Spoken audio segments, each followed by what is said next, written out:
Hola jóvenes, pues muy buenos días, bienvenidos a esta clase número 7 que lleva por título Materiales Inteligentes. Y vamos avanzando con esta parte, ¿no? En realidad es curioso, el tema a mí me pareció como que yo dije, bueno, ¿de qué estamos hablando, no? Y lo primero que quise hacer es ponerles una definición de estos materiales inteligentes o cómo los vamos a tratar en esta clase en específico para que después ustedes puedan buscar más información. Estos materiales o smart materials son materiales manipulados para responder de forma controlable y reversible, modificando algunas de sus propiedades a estímulos externos, como pudiera ser determinada tensión mecánica, cierta temperatura, quizá presión, quizá campo magnético, quizá campo eléctrico o cualquier otro estímulo. Por su capacidad de respuesta, los Smart Materials también son conocidos como Responsive Materials, traducido habitualmente como materiales activos, aunque sería más exacto decir reactivos, un material que responde o que te presenta cierta respuesta a algún estímulo, ¿no? Sin embargo, ahora, bueno, estamos hablando de nuevos materiales y surge este término de, bueno, ¿cómo un material puede responder a esto?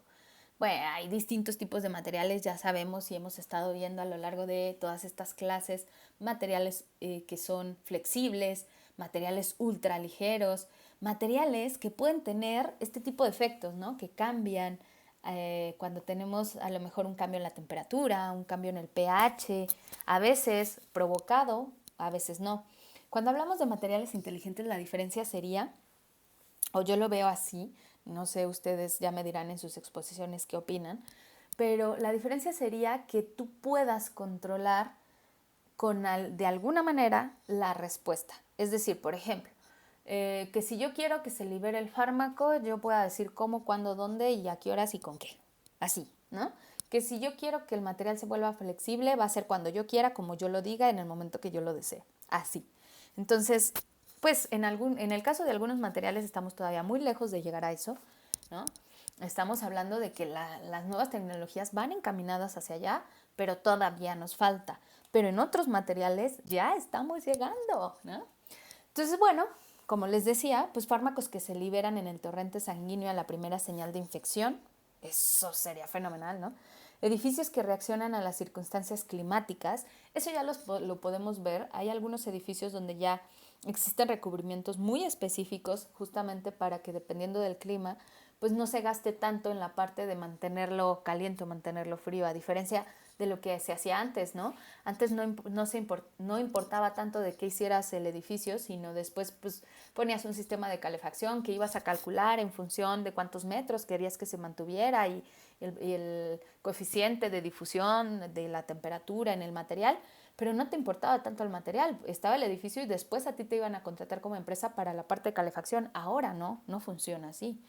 O la otra, pantallas de móviles que se reparan solas.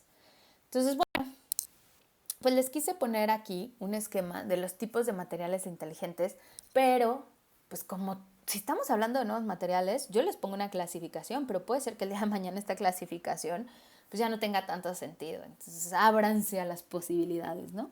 Podemos tener materiales que son piezoeléctricos, algunos que son croactivos, algunos que son magnetorreológicos, otros que son fotoactivos o algunos materiales con memoria de forma. Y aquí sí me metí a ver ejemplos, ¿no? Por ejemplo, en el caso de los materiales piezoeléctricos, yo no sabía, y me pareció como muy interesante también meterme a investigar toda esta parte. Aquí les puse la liga como siempre, pero hay materiales piezoeléctricos que ya se utilizan en la parte de la suspensión de los autos, porque lo que quieren hacer es que esta energía que se va gastando con el movimiento o con la parte de la suspensión se pueda reutilizar o se pueda aprovechar de otra manera en la parte también del automóvil.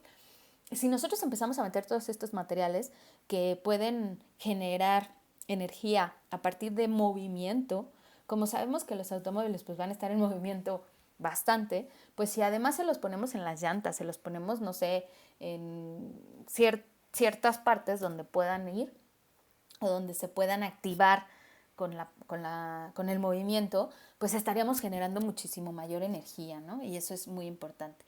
En los materiales croactivos podemos encontrar estos, ¿no? Que van cambiando o que pueden cambiar simplemente la parte cromática con alguna cuestión térmica, como es en este ejemplo. En el caso de materiales, este está muy interesante, ¿no?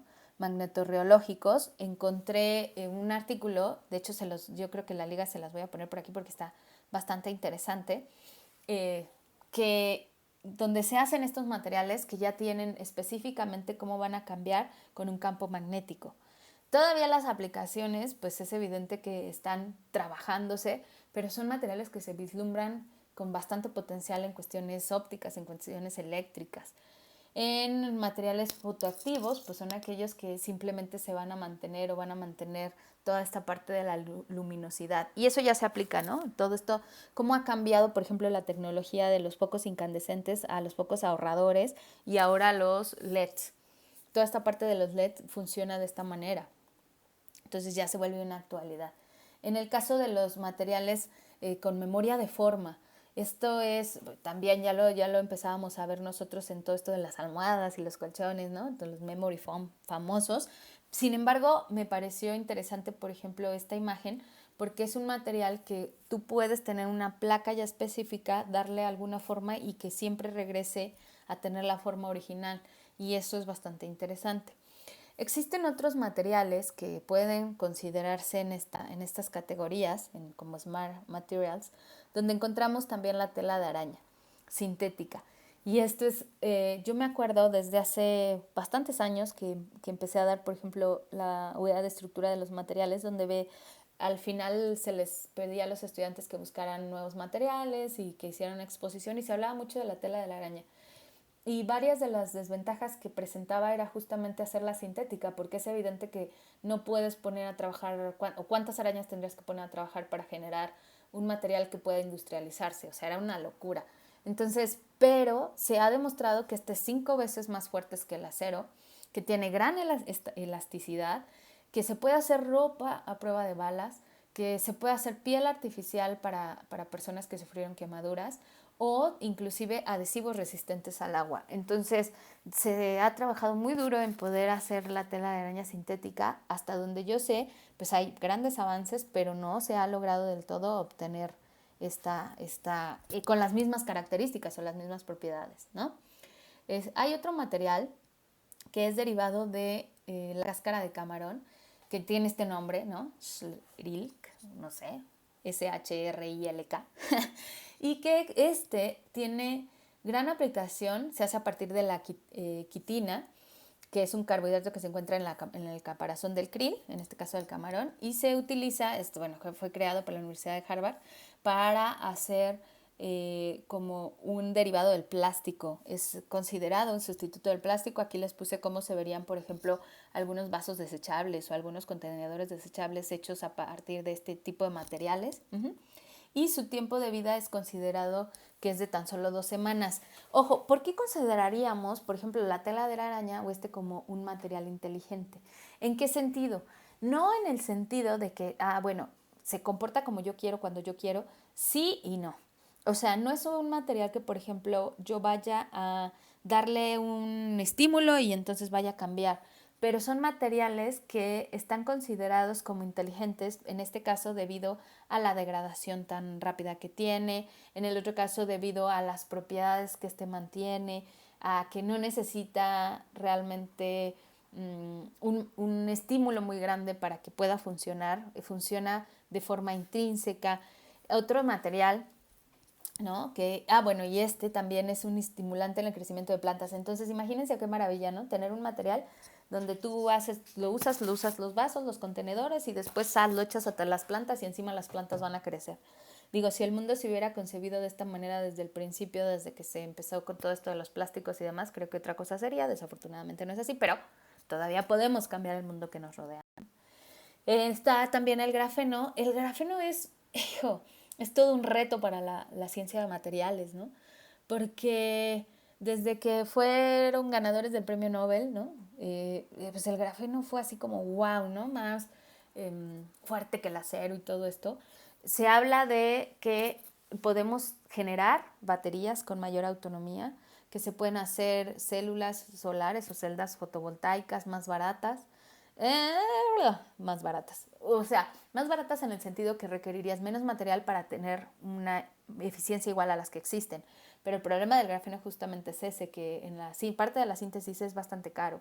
Todavía no se puede obtener, ¿no?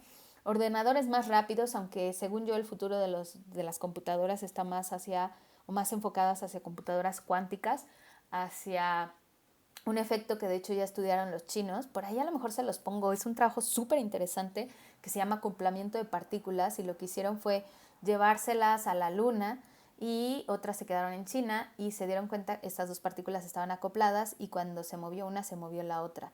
Esto es el efecto de la teletransportación y ya es una realidad, claro, con partículas subatómicas. Entonces el problema es en las supercomputadoras, eso te va a dar, ¿por qué? Porque en el momento que tú cambies esta partícula, se cambia inmediatamente, inclusive en otro planeta. O sea, ya no estaremos hablando de cables, ya no estaríamos hablando de fibra óptica, estamos hablando de computadoras cuánticas. Y eso es muy interesante para mí, ¿verdad? Pero no sé, espero para ustedes también. Entonces, bueno, dispositivos electrónicos flexibles, edificios más resistentes, miembros biónicos, o sea, las aplicaciones que tiene el grafeno de verdad son ilimitadas. Y además este sí podríamos nosotros en algún punto modificarlo para que estas modificaciones pudieran dar efecto a algo en tiempo real de manera controladísima. Es decir, que nosotros dijéramos, aquí y ahora te mueves así y ahora, ¿no? Y así como yo quiero. Y eso sí puede pasar. Entonces, bueno, aquí les puse pues esta imagen de las principales propiedades del grafeno. No es que yo sea muy partidaria del grafeno, pero las veces que me ha tocado trabajar con él, la verdad es que hemos obtenido materiales compositos con propiedades que vale la pena seguirse estudiando, ¿no? Entonces es de los que se llaman, o que se dice, ¿no?, que van a revolucionar el futuro, siempre y cuando se pudiera sintetizar ya en un nivel industrial a bajos costos, que no se ha logrado, por su alta conductividad, por ser ultraligero, por ser flexible y elástico, maleable, por ser más resistente que el acero. O sea, son propiedades que sí puede llegar a sustituir otras cosas. Existen también otros materiales que se llaman metamateriales, que son fabricados en el laboratorio con propiedades físicas insólitas, que no se encuentran en la naturaleza y son objeto de investigación en campos como el militar, la óptica y la telefonía.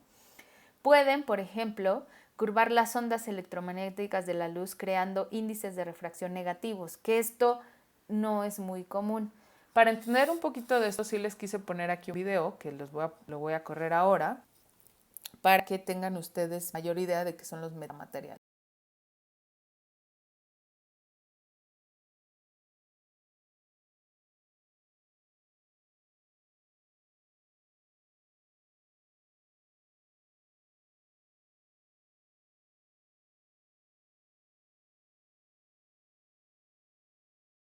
Los metamateriales son estructuras artificiales fabricadas mediante inclusiones periódicas de metales y dieléctricos cuyas propiedades electromagnéticas u ópticas se pueden controlar. Las dimensiones de tales inclusiones o átomos son típicamente mucho menores que la longitud de onda de la radiación electromagnética a las frecuencias de interés. De este modo, tales estructuras periódicas se comportan como medios efectivos o continuos, y sus propiedades dependen de su arquitectura más que de la composición de los materiales que forman las inclusiones. Según esto, es posible crear metamateriales con propiedades electromagnéticas no presentes en medios naturales.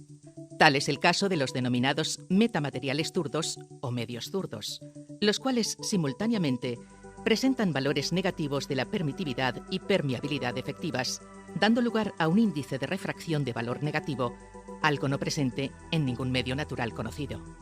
El valor negativo del índice de refracción de los metamateriales zurdos trae como consecuencia la inversión del ángulo de refracción cuando la luz atraviesa la interfase entre un medio convencional y uno zurdo. Este fenómeno, conocido como refracción negativa, ha abierto el camino hacia una nueva óptica en la que se puede conseguir focalizar la luz con lentes planas. Otra importante propiedad de estos materiales artificiales es la superresolución, es decir, la focalización de imágenes por debajo del límite de difracción. Los materiales zurdos también soportan ondas de retroceso, esto es, ondas que se propagan en sentido opuesto al del flujo de energía. La combinación de ondas de retroceso y ondas convencionales en estructuras planas ha abierto el camino a la síntesis de nuevos circuitos y sistemas de comunicación de altas prestaciones. Sin embargo, el mayor impacto de los metamateriales se ha debido a su potencial aplicación al desarrollo de escudos de invisibilidad. Controlando punto a punto las características de los metamateriales, se puede controlar la radiación. Así,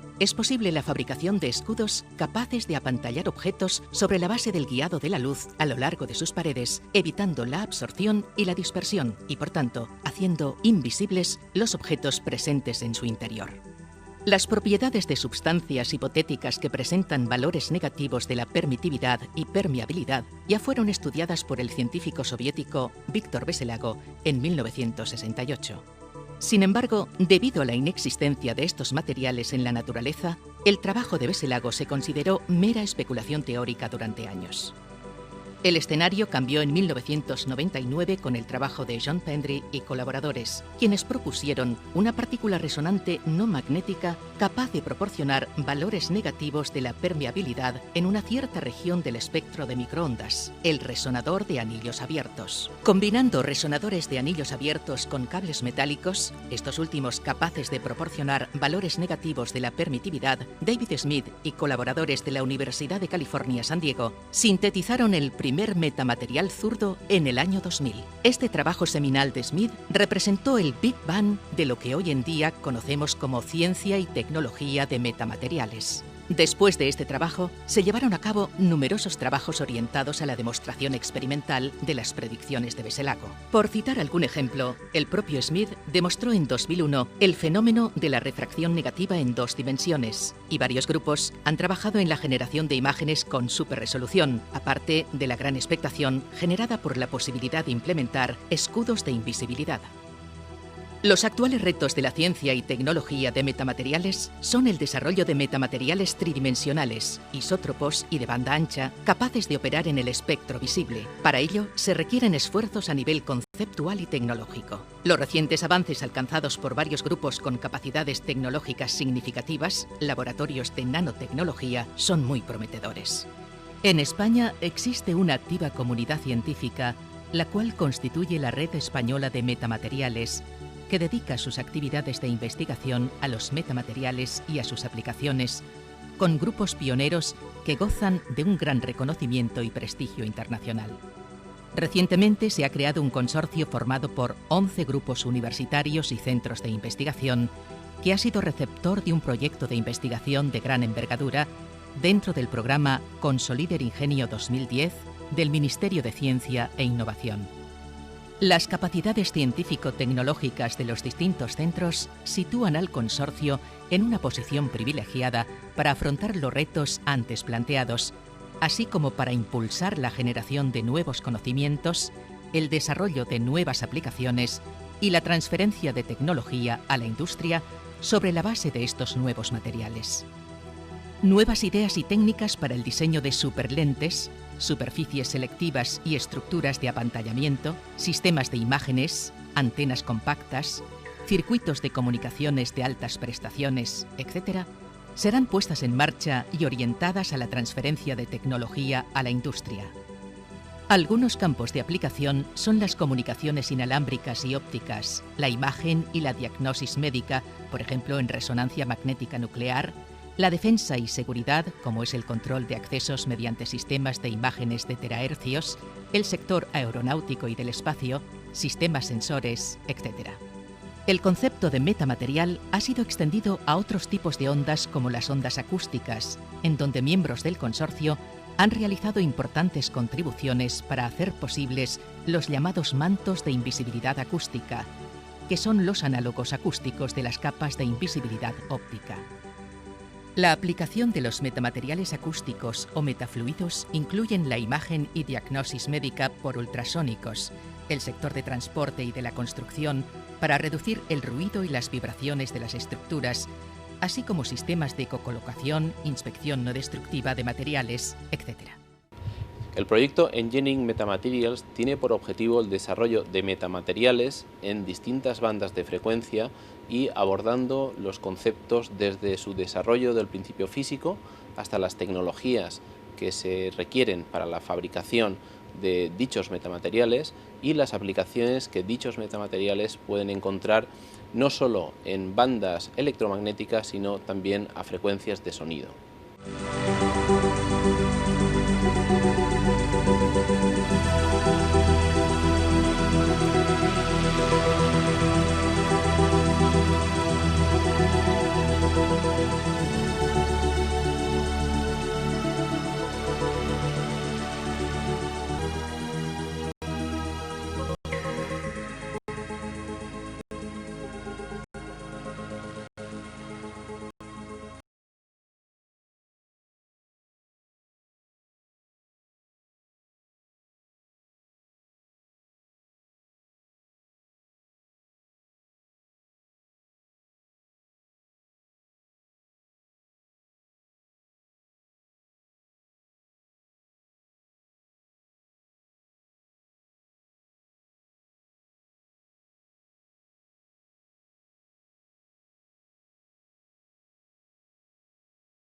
Pues súper interesante, ¿no? El video respecto a esto de las pantallas de invisibilidad. Es evidente que para que un objeto pueda ser visible necesitamos que la radiación interactúe con él y pues si la radiación no puede verlo, pues a eso se refiere, ¿no? Otro material que no quiero dejar pasar es este, que le llamamos XPL, bueno, le llaman, ¿no? Se trata de un polímero basado o a base de silicona que se adhiere a la dermis como una segunda piel. Recuerden que muchos de estos materiales se desarrollan más por cuestiones médicas, no tanto por la parte estética. Sin embargo, pues es evidente que si en algún punto pues se puede aprovechar, las compañías que se dedican a toda esta parte estética pues hacen bastantes negocios y negocios muy de bastante dinero en este sentido, ¿no? Este material fue creado por científicos del MIT y bueno, replica la apariencia de una piel joven y saludable, así está en los artículos donde hacen mención a este tipo de materiales. Se suministra en 2 pasos. En el primero se aplican componentes de polioxilanos en la dermis y en el segundo interviene un catalizador de platino con el que se consigue una película reticulada fuerte para que permanezca en la piel durante máximo 24 horas. Evidentemente esto se desarrolla para personas que tuvieron algunos problemas o tienen algunos problemas en la piel, de quemaduras o de este tipo. Existen otros materiales que están también pues, en nuevos desarrollos. Les decía que muchos de estos los pueden ustedes encontrar como artículos publicados inclusive este año, con fechas bastante recientes, o bien en patentes, que a veces sacar la información de patentes es más difícil porque no es una información que sea del dominio público, porque se busca justamente la parte de la comercialización. Entre ese tipo de materiales pues están el estaneno, que aquí lo llaman como un supercondensador del futuro, el siliceno, que es comparado con el grafeno, cemento termocromático, que aumenta la eficiencia energética de las viviendas. Hablan también del dióxido de vanadio, que tiene capacidad para transmitir electricidad sin emitir calor, promete revolucionar toda la parte de la electrónica, o el hormigón autorreparable, que aumenta la vida útil de las construcciones. Son algunos otros ejemplos.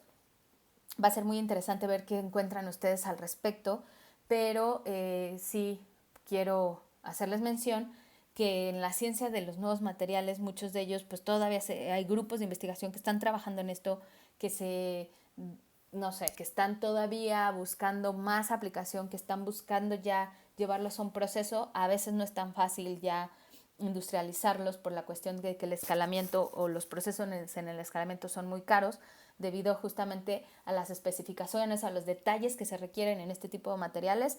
Pero bueno, a ver qué encuentran ustedes. Pues por esta clase sería todo, jóvenes. Pues muchas gracias por su atención.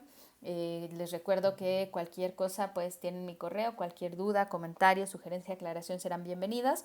Y cuídense mucho, nos vemos la próxima clase. Bye.